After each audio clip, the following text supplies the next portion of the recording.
Allez, je vous emmène. On est à Paris, en plein mois d'août 1911. C'est la belle époque. La vie est douce, insouciante. Et au cœur de Paris, il y a cette forteresse, le Louvre, qu'on dit imprenable. À l'intérieur, il y a bien sûr des trésors, mais il y en a un qui semble veiller sur tous les autres. Une femme, avec un sourire qui garde tous les secrets du monde. Mona Lisa. Parce que ce qui va se passer, ce n'est pas juste un vol. C'est bien plus que ça.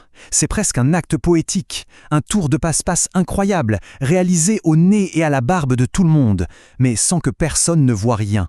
Un geste fou qui va faire basculer un simple tableau dans la légende. La sécurité du Louvre à cette époque, comment dire, c'était une jolie idée sur le papier. On se disait que le musée était tellement immense, tellement prestigieux, que personne n'oserait jamais.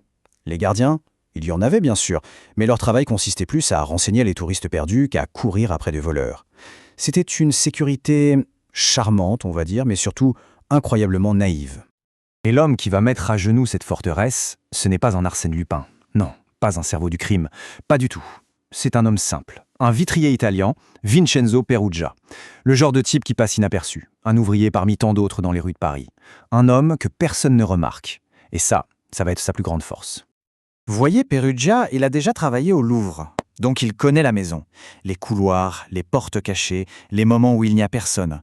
Mais sa véritable arme secrète, c'est sa blouse blanche d'ouvrier. Avec ça sur le dos, c'est comme s'il avait une cape d'invisibilité. Pour tout le monde, ce n'est qu'un employé, un fantôme.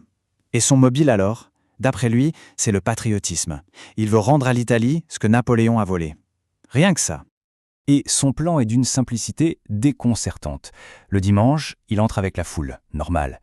Mais à la fermeture, il ne sort pas. Non, il se faufile dans un placard à balai. Il passe la nuit là, seul, au cœur du plus grand musée du monde. Imaginez la scène. Le lundi matin, c'est le jour de fermeture, il sort, enfile sa fameuse blouse et marche dans les galeries vides. Ses pas résonnent.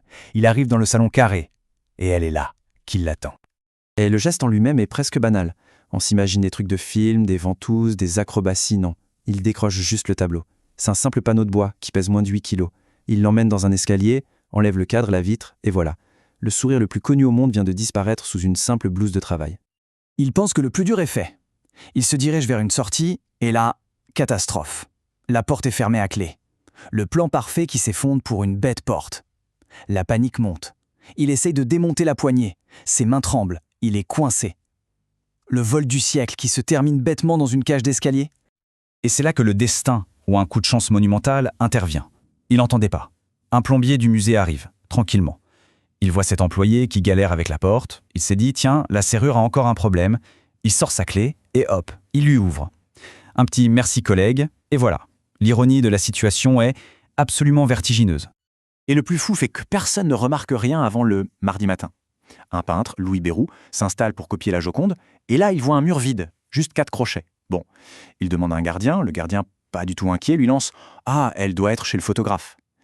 Les heures passent, et le vide sur ce mur devient de plus en plus pesant. L'inquiétude monte, et puis c'est la certitude, terrible. Et là, c'est l'explosion. La Joconde a disparu. C'est un tremblement de terre. Les journaux titrent sur l'humiliation nationale. La France a perdu son sourire. On ferme le Louvre pendant une semaine. On fouille partout. Mais le voleur est déjà loin. Ou peut-être juste là, sous leur nez, invisible dans Paris. Alors, on lance la grosse enquête. On appelle le meilleur Alphonse Bertillon, le grand Manitou de la police scientifique. Et il trouve une preuve en or, une empreinte digitale sur la vitre abandonnée. Sauf que, et c'est là que ça devient absurde, Bertillon, si fier de ses fiches de criminel, n'avait jamais pensé à prendre les empreintes des employés du Louvre. L'empreinte de Perugia, il l'avait déjà dans un dossier, mais personne n'a fait lien. Le coupable était là, dans leur fichier, mais ils sont passés à côté. Du coup, l'enquête part dans tous les sens. Ça devient du grand n'importe quoi. On soupçonne tout le monde. Tenez-vous bien, on arrête le poète Guillaume Apollinaire. Lui, pris de panique, dénonce un de ses amis, un jeune peintre espagnol un peu agité, un certain Pablo Picasso. Oui, vous avez bien entendu. Picasso au poste de police, soupçonné d'être un voleur d'art international. On frôle la comédie. Et pendant tout ce temps, la Joconde, elle est où? Eh bien, elle mène une vie très simple. Pendant 2 ans, 2 longues années, elle reste cachée dans la petite chambre de bonne de Perugia, dans une valise, sous son lit. Imaginez un peu, le sourire le plus célèbre du monde, qui a pour seule vue le dessous d'un sommier. Le chef-d'œuvre était devenu l'otage de son voleur. Mais au bout de 2 ans, Perugia n'en peut plus. Son trésor est devenu un fardeau. Il décide de rentrer en Italie avec le tableau.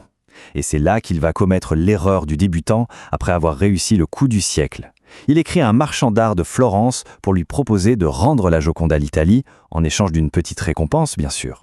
Le patriotisme, c'est une chose, mais il fallait bien payer les factures.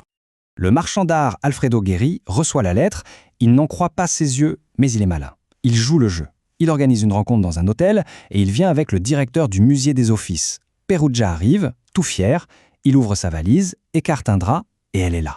Le directeur manque de s'étouffer. Il le félicite, lui disent bravo, on emporte le tableau pour le vérifier, attendez-nous. Quelques heures plus tard, ce n'est pas l'argent qui arrive, ce sont les policiers. La fin de cette histoire est tout aussi surprenante. La Joconde est retrouvée, c'est l'euphorie. Perugia est jugé, mais son mobile de patriote séduit tout le monde. Il prend une peine de prison ridicule, quelques mois à peine. En Italie, il est même accueilli comme un héros.